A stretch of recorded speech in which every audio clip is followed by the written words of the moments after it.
Avoir les bases en anglais, parler anglais couramment, c'est une chose, mais être 100% bilingue, c'en est une autre. Si vous êtes curieux de savoir si vous êtes franchement complètement bilingue ou presque, ou pas du tout, cette vidéo est exactement ce qu'il vous faut. Dans cette vidéo, je vais vous présenter 20 blagues que si vous les comprenez, là c'est sûr, vous êtes 100% bilingue. Parler anglais couramment, ça vous permettra de vous exprimer, mais quand vous êtes 100% bilingue, vous êtes capable notamment de comprendre des blagues en anglais. C'est pour ça qu'aujourd'hui, j'ai sélectionné 20 blagues amusantes à essayer de comprendre, et si jamais vous comprenez les jeux de mots de ces blagues que je vais vous montrer aujourd'hui, c'est que justement, vous êtes 100% bilingue. Avant de démarrer, je vous conseille d'aller regarder dans la description, j'ai pour vous un programme gratuit sur un mois pour vous remettre à l'anglais de façon structurée. On va commencer avec la première blague. Si vous avez besoin de plus de temps que je ne vous donne, vous pouvez mettre pause et essayer de comprendre le jeu de mots. On va démarrer par la première blague.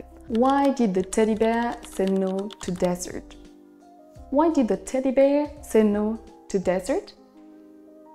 Je vous laisse essayer de trouver la réponse. Si vous avez besoin de plus de temps, mettez pause. Because she was stuffed. Why did the teddy bear say no to desert? Because she was stuffed. Peut-être qu'avec la réponse, vous avez compris ou pas la blague, mais maintenant voilà l'explication. Teddy bear veut dire un ours en peluche. Donc là, on demande pourquoi l'ours en peluche a dit non au dessert. Pourquoi elle a refusé le dessert? La réponse, she was stuffed. Ça veut dire deux choses en anglais. Le mot stuffed veut dire être rembourré, donc comme un ours en peluche, le fait qu'on ait du rembourrage à l'intérieur, donc ça c'est le premier mot. Mais le mot stuffed veut également dire qu'on est rempli et qu'on n'a plus faim. Donc là, le teddy bear, l'ours en peluche, a dit non au dessert parce qu'elle était non seulement rembourrée, mais elle était remplie, donc elle n'avait plus faim. Donc voilà la première blague. What did the left eye say to the right eye? What did the left eye say to the right eye? Je vous laisse essayer de deviner. Why did the left eye say to the right eye? La réponse, between us, something smells. Between us, something smells. Là, de nouveau, on a un jeu de mots parce que les expressions de cette phrase ont différents sens en anglais. Between us, qui veut dire littéralement au milieu, entre nous deux. Donc, on a l'œil droit et l'œil gauche. Au milieu, on a le nez. Mais quand on dit à quelqu'un between us, ça veut dire entre nous. Donc, on va faire une confidence à quelqu'un. Donc là, on a déjà un premier jeu de mots. Après, on a l'expression something smells. Il y a quelque chose qui sent. Donc là, littéralement, votre nez vous permet de sentir. Mais il y a un autre sens qui est something smells. Ça veut dire il y a quelque chose de bizarre. Something smells. Il y a un truc louche. Donc c'est soit entre nous deux, entre les deux yeux au milieu, pile poil, on a le nez qui nous permet de sentir. Et sinon, le jeu de mots est vraiment sur le fait que l'expression est double et ça veut dire également entre nous deux. Donc une petite confidence entre nous, il y a quelque chose qui cloche. Numéro 3. What do you call a guy who's really loud? What do you call a guy who's really loud? Là, je vous aide un petit peu, il faut trouver un prénom. What do you call a guy who's really loud? Mike. Mike. Là, il faut comprendre le vocabulaire de la première phrase. Comment est-ce qu'on appelle un gars qui est bruyant, qui fait beaucoup de bruit? Le mot loud, c'est un adjectif qui veut dire bruyant, qui fait du bruit. Et la réponse, c'est Mike. Si vous l'écrivez M-I-C, ça veut dire micro. C'est un diminutif de microphone, donc c'est le mot micro. Et le prénom Mike, en fait, a exactement la même prononciation que le mot micro. Donc, Mike est certainement quelqu'un qui fait du bruit. Numéro 4. Why did the student eat his homework? Why did the student eat his homework? Alors, à votre avis, pourquoi est-ce que l'étudiant a mangé ses devoirs? Because the teacher told him it was a piece of cake. Because the teacher told him it was a piece of cake. Là ici, la blague, elle prend en compte le jeu de mots sur une expression qui a deux sens au final. It was a piece of cake. Peut-être que littéralement vous la comprenez, c'était une part de gâteau, mais l'expression it's a piece of cake veut également dire c'est un jeu d'enfant, c'est facile à faire. Donc là, l'étudiant a mangé ses devoirs parce que c'était du gâteau, mais ça veut dire aussi c'était hyper facile. Donc le prof lui a dit it's a piece of cake, it's really easy. Donc c'est très facile et la blague prend en compte si on prend en fait l'expression au sens littéral du terme, on mange en fait une part de gâteau. Next, number 5. Which superhero hits home runs? Which superhero hits home runs? Quel super-héros fait des home runs? Qu'est-ce que ça veut dire cette expression? Batman. Which superhero hits home runs? Batman. Là, alors les fans de football, de baseball, pardon, vont comprendre peut-être cette blague. Hit home run, c'est une expression qu'on utilise dans le baseball. C'est le fait de faire un tour complet quand on part de la base de départ et qu'on fait un tour complet quand le batteur envoie la balle suffisamment loin pour que vous fassiez le tour complet. To hit home run, ça veut exactement dire ça, faire le tour complet. Et là, le jeu de mots avec Batman, c'est que si on le détache, normalement, bat, c'est la chauve-souris. Batman, vous connaissez l'homme chauve-souris. Mais si on détache bat et man, ça veut dire aussi le batteur en fait. Celui qui va donc taper la balle au baseball. Which superhero hits home runs? Batman. Next, on a why is the football stadium always cold? Why is the football stadium always cold? Pourquoi est-ce qu'un stade de foot est toujours froid?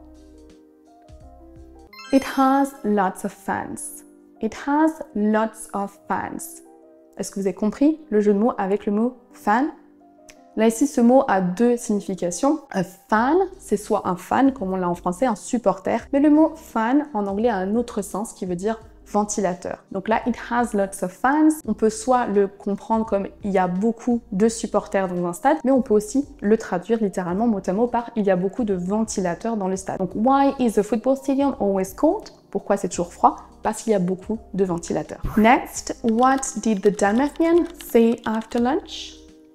What did the Dalmatian say after lunch? Qu'est-ce que le Dalmatien a dit après le repas? Celle-ci est vraiment dure à trouver. Si vous la trouvez, franchement, bravo. That hit the spot. That hit the spot.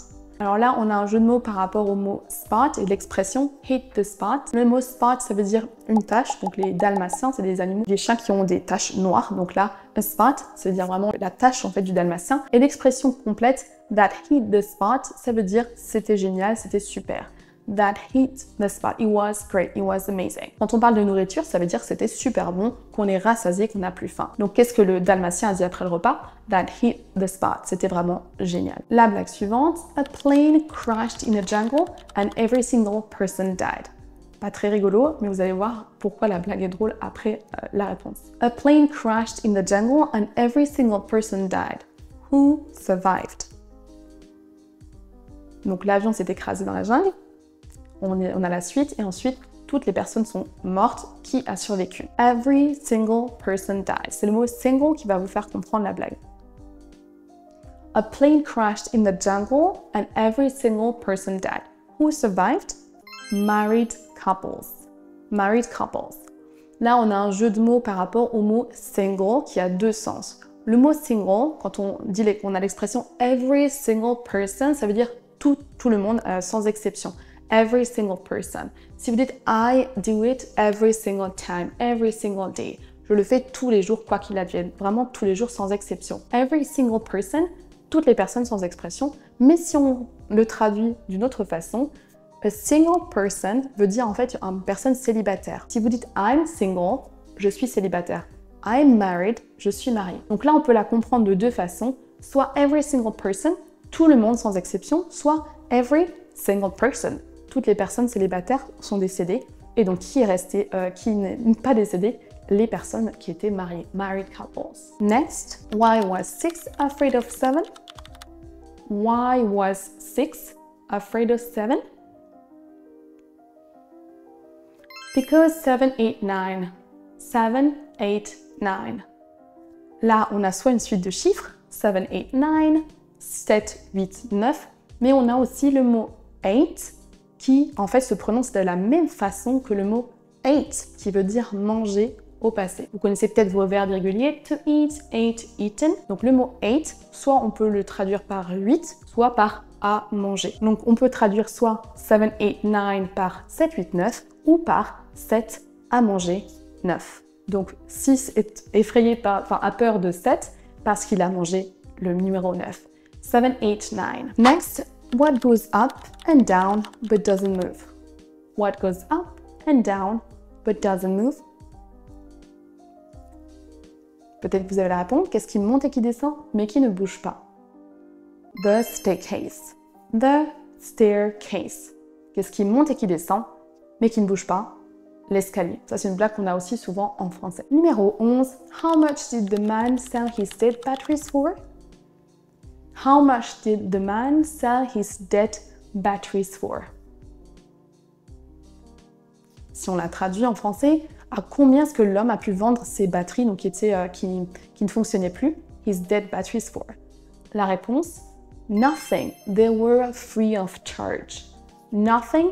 They were free of charge. Alors là, on a un jeu de mots par rapport à l'expression free of charge qui veut dire gratuit. Free of charge qui veut aussi dire qu'elle n'était pas chargée en fait. His dead batteries, donc les batteries n'avaient plus de batterie, elles fonctionnent plus. Et donc on a l'expression, le jeu de mots avec free of charge qui veut soit dire gratuit, soit qui veut dire qu'elles ne sont pas chargées. Next, why did the daddy rabbit go to the barber? Why did the daddy rabbit go to the barber? He had a lot of little hairs. He had a lot of little hairs. Là, il faut comprendre le jeu de mots par rapport au mot hairs qui est un homophone, en fait, qui est un autre mot qui se prononce de la même façon. Vous avez peut-être compris Daddy Rabbit qui veut dire le papa lapin, the barber, le barbier ou le coiffeur. Là, le papa lapin, on va chez le coiffeur parce que on a un jeu de mots sur little hairs qui veut dire les petits lapins, les bébés lapins, mais le mot hairs qui correspond à soit aux cheveux, soit aux poils, se prononce exactement de la même façon. Donc là, il avait plein de petits cheveux ou soit plein de petits lapins, ce qu'il a amené chez le coiffeur. Ensuite, on a Why can't you ever trust atoms? Why can't you ever trust atoms? Because they make up everything. Because they make up everything. Pourquoi on ne peut pas faire confiance aux atomes? Alors là, on a un jeu de mots sur le make-up, sur le phrasal verb make-up. Make-up a plusieurs sens. Ici, on en a deux. Soit to make up everything, make up something, c'est-à-dire inventer des choses, dire des choses qui sont fausses. Et make up everything, ça veut aussi dire que les atomes sont partout, qu'ils sont présents partout autour de nous. Donc là, pourquoi on ne peut pas faire confiance aux atomes? Le jeu de mots, c'est soit ils sont partout, et aussi, ils inventent des choses. Next, what do you call a fish without an eye? What do you call a fish without an eye? A fish. Là, on a un jeu de mots par rapport au mot eye, qui est l'œil, mais le mot i en anglais se prononce de la même façon. Eye. Donc, comment est-ce qu'on appelle un poisson sans un œil? Mais en anglais, le mot eye correspond aussi à la lettre i. Donc, on enlève la lettre i du mot fish, ce qui nous donne fish. C'est un mot qui n'existe pas en anglais, bien sûr. Next. Why are pizza jokes the worst? Why are pizza jokes the worst? Je vous aime un petit peu. Pourquoi est-ce que les blagues de pizza sont les pires, les moins drôles en gros? They're too cheesy. They are too cheesy. Alors le mot cheesy veut dire deux choses. Soit ça veut dire au fromage, donc une pizza elle peut être au fromage. A cheesy pizza, c'est-à-dire une pizza où il y a plein de fromage dessus. Et le mot cheesy veut aussi dire ringard, nul, qui est pas vraiment drôle. Donc a cheesy song, a cheesy joke, ça veut dire une chanson qui est nulle, qui est ringarde, ou alors une blague. Quand on dit a cheesy joke, ça veut dire une blague qui est franchement pas drôle. Why are pizza jokes the worst? Pourquoi sont-elles vraiment nulles? Parce qu'elles sont ringardes. Le mot donc veut dire deux choses, soit au fromage, soit ringard. Next. What is the strongest animal in the sea? What is the strongest animal in the sea? C'est l'animal le plus fort dans la mer. Muscles. Muscles. Là, on a un jeu de mots par rapport au mot muscles qui veut dire deux choses. Soit ça veut dire les muscles, soit ça veut dire une moule. Donc là, on a muscle qui veut dire deux choses, d'où l'animal le plus fort de la mer. What building in New York has the most stories? What building in New York has the most stories? Un petit indice, le mot story en fait a deux significations en anglais, d'où la blague. What building in New York has the most stories? The public library. The public library. Alors, avant de vous expliquer les deux significations du mot story, on va déjà voir le mot library. Attention qu'il ne correspond pas à une librairie. Le mot library est un faux ami, en fait il veut dire bibliothèque. Library, bibliothèque, et on a ensuite bookshop, bookstore qui veut dire une librairie, là où on peut acheter les livres. Donc là, pourquoi est-ce qu'on parle d'une public library? Le mot stories a deux significations. Le premier, ça veut dire une histoire, vous le connaissez sûrement, a story stories, une histoire ou des histoires. Le mot story veut aussi dire étage. Donc là, on a un double sens dans cette phrase. Soit on parle du bâtiment à New York qui a le plus d'étages, soit le bâtiment à New York qui a le plus d'histoires. Donc là, le jeu de mots est là-dessus. What building in New York has the most stories? Quel bâtiment à New York a le plus d'étages ou le plus d'histoires? Et on répond the public library, la bibliothèque, parce que c'est là où il y a plein de livres et donc plein d'histoires. Why are ghosts terrible liars? Why are ghosts terrible liars? Pourquoi est-ce que les fantômes sont des mauvais menteurs? Pourquoi ils mentent mal? Because you can see right through them. Because you can see right through them. Donc là, on a une blague par rapport to see through someone, qui veut dire deux choses. Donc soit littéralement voir à travers quelqu'un. Donc là, quand on a un fantôme, forcément on peut voir à travers lui parce qu'il est transparent. You can see right through them. Mais cette expression, to see right through something or someone, ça veut dire également deviner les pensées de quelqu'un, pouvoir savoir ce que la personne pense. Donc ils sont des mauvais menteurs parce que littéralement on peut voir à travers eux, mais aussi qu'on peut savoir leur intention et deviner leurs pensées. To see right through someone. Next. What do Olympic sprinters eat before a race? What do Olympic sprinters eat before a race? Littéralement, qu'est-ce que les sprinters olympiques mangent avant une course? La réponse, nothing, they fast. Nothing, they fast. Là ici, le mot fast veut dire deux choses. La première, c'est être rapide, c'est un adjectif. To be fast, donc là les sprinters olympiques sont rapides, mais c'est un jeu de mots parce que le mot fast est également un verbe qui veut dire jeûner. Le mot fast, vous l'avez déjà rencontré dans le mot breakfast, breakfast, qui veut dire petit déjeuner. En français, on a la même chose, déjeuner, on a le mot jeûner en deuxième, donc en anglais c'est a fast, et on casse le jeûne, on déjeune, en anglais c'est pareil. Breakfast. Breakfast, on casse le jeûne après une nuit sans manger. Donc là, nothing they fast, ils ne mangent rien, ils jeûnent, mais le mot est double parce qu'il veut dire également rapide. Last but not least, why did the golfer wear 2 pairs of pants while he played? What did the golfer wear 2 pairs of pants while he played? Une petite aide au cas où ça vous donne une idée pour la suite. Pourquoi est-ce que le joueur de golf a porté 2 paires de pantalons, pour jouer, pendant qu'il jouait? In case he got a hole in one. La réponse, au cas où il a un trou dans un des pantalons. Donc voilà, littéralement, il en met 2 au cas où il a un trou dans un de ses pantalons. Mais au golf, to get a hole in one, c'est aussi une expression qui veut dire faire un trou. Enfin, quand vous jouez au golf, vous arrivez à faire votre coup en une seule fois. Vous arrivez à aller jusqu'à l'arrivée au niveau du drapeau en une fois. To get a hole in one, ça veut dire donc soit se faire un trou dans son pantalon ou réussir à faire en une fois. Si ces blagues vous ont plu, qu'elles vous ont aidé à savoir si vous aviez un niveau bilingue ou presque en anglais, je vous conseille d'aller dans la description. J'ai le lien pour vous vers un article de blog où il y a 100 blagues courtes en anglais pour pouvoir tester votre niveau. Il y a celles que je vous ai présentées aujourd'hui, plus 80 autres que vous allez pouvoir découvrir. Merci d'avoir regardé cette vidéo. Have a great day and see you next time. Bye bye.